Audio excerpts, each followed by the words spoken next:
Alright guys, in today's video we're talking more about the PS5. The first thing we're highlighting is a new report that's coming from Digital Foundry where they're talking a little bit about the pricing of the PlayStation 5, more specifically the digital edition of the PS5, and how, according to them, they seem to believe that it's highly unlikely the digital edition will be more than $50 less than the regular version of the PS5. And I think this is interesting. They do highlight a couple of really compelling reasons to make you kind of understand and realize that, yeah, if this digital edition of the PS5 is in fact going to be cheaper, I guess it does seem unlikely, not impossible, but unlikely that it's going to be like $100 less, because I know some people are anticipating that, and I just wanted to highlight that for a little bit.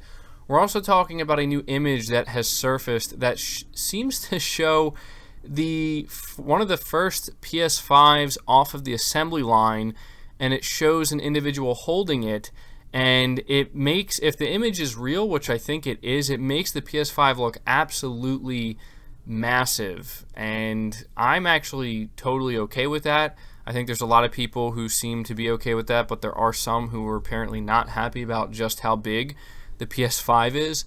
And then finally, I want to highlight what I think is kind of a little bit of a funny story, where apparently the Spider-Man Miles Morales PS5 trailer was actually copyright claimed, and Sony had to actually do something about that to get it fixed. And so, again, I just think it's kind of funny because of how random it is. Like, how does that even happen?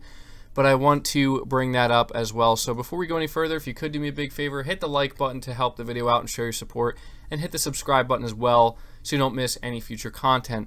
Now, the first thing we have to understand here before we talk about the pricing of the PS5 is that Jim Ryan has made it pretty clear that Sony is emphasizing value, and they don't plan, at least it seems they don't plan to announce the price anytime soon. It seems like they're waiting as long as they possibly can, and it seems like Microsoft may actually be doing the same thing. They're kind of just waiting for each other. It's kind of funny in a way, but also a little bit annoying, but we'll find out eventually.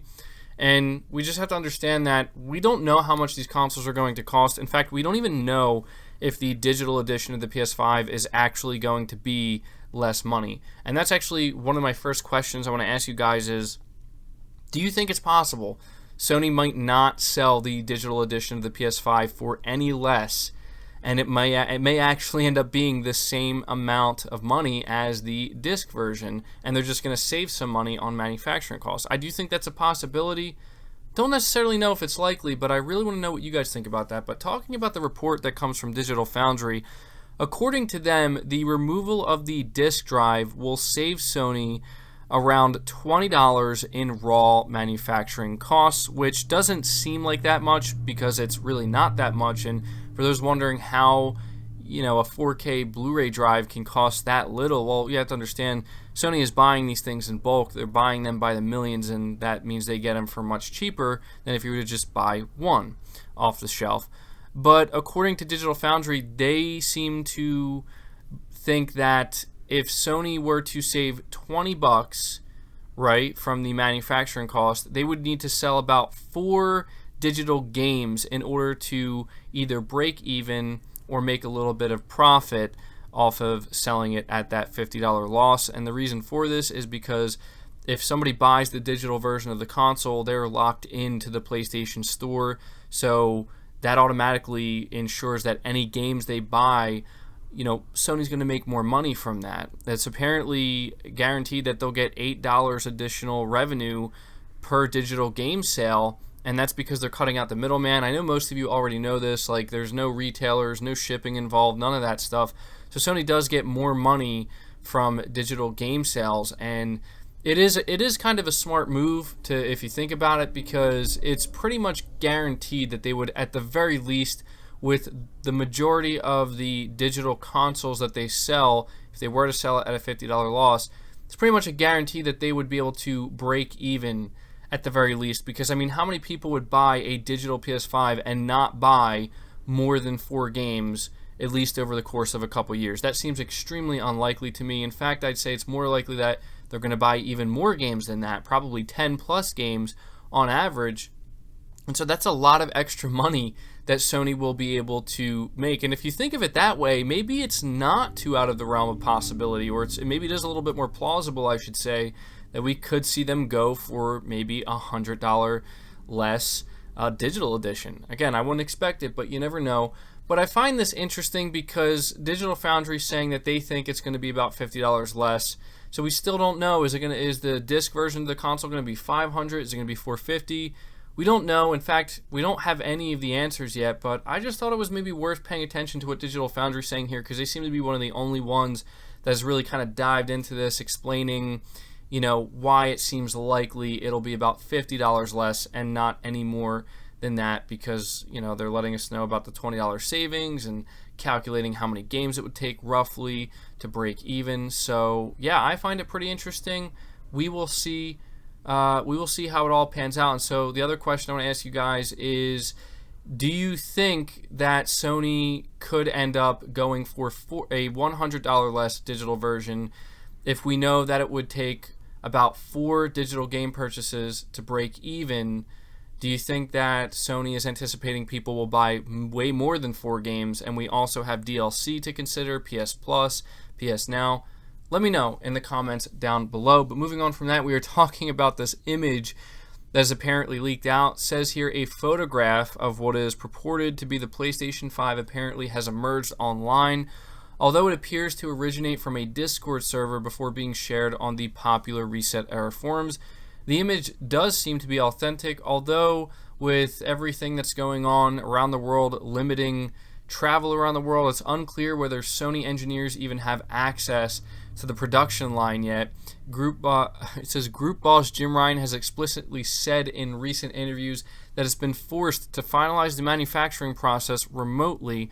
Nevertheless, if this is a legit image, then there's no denying that the PS5 is a tall device, but it's also significantly shallower than we'd expected. In fact, it looks quite attractive from this angle. In our opinion, this is coming from Push Square. They think it looks good, and I'm looking at this image. It will be up on screen, and I kind of like it, guys. I mean, I know that for some people, this is actually also something that Digital Foundry talked about in their report today, where the size of the console is definitely taller than I think any other console. I think it may be the tallest console ever, or one of the tallest, and there's no doubt that some people, if they want to stand it up, may not be able to put it in their entertainment centers, but you will be able to lay it on its side as well if you want. And so I've seen people kind of complaining about this, saying that they think it looks too big.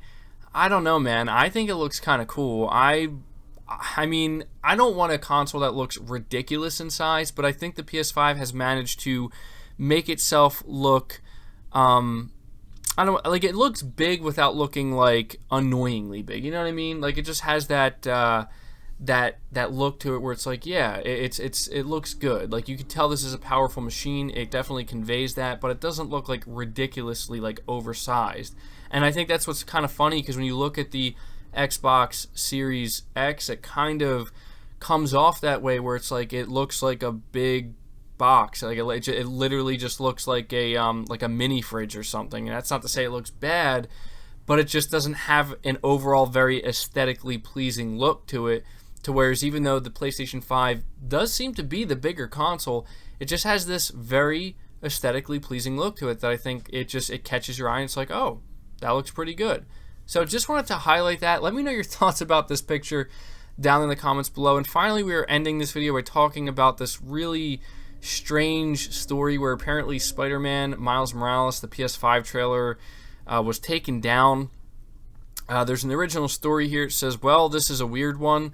Sony's upload of Spider-Man Miles Morales' trailer has amassed over 10 million views and has been removed from YouTube because of a copyright claim from French mobile game publisher Gameloft. It's unclear exactly what the issue appears to be, but we assume it'll be resolved swiftly given the size of PlayStation's YouTube channel and the potential consequences this could cause. It says, for those of you who don't know, 3 copyright strikes will result in the wholesale removal of a channel from YouTube servers. Copyright strikes can also put a channel in bad standing, restricting its access to features such as live streaming. We imagine Sony's legal team is already on the case, and there actually is an update to this. I don't know how soon after this update was, but it says, looks like Sony's legal team swiftly sorted this issue out as the trailer for Spider-Man Miles Morales has returned to the platform holder's official YouTube channel, and this is a good excuse to watch it again. So there was no explanation given, like we don't know why this happened, but it is so weird to see something like that, because it's like, of all the things that could happen, you're going to tell me they get a copyright strike. Apparently it wasn't.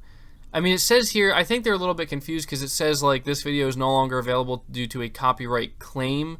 So I don't know if that means they got a copyright strike or not. There is a difference between the two.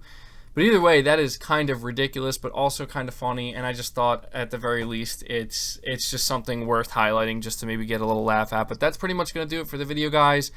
I hope you did find the video enjoyable or informative. If you did, again, please leave it a like. Subscribe to the channel if you're new and haven't already. Hit the bell notification icon so you never miss an upload. And feel free to share this video out on top of all that. But until next time, guys, take care.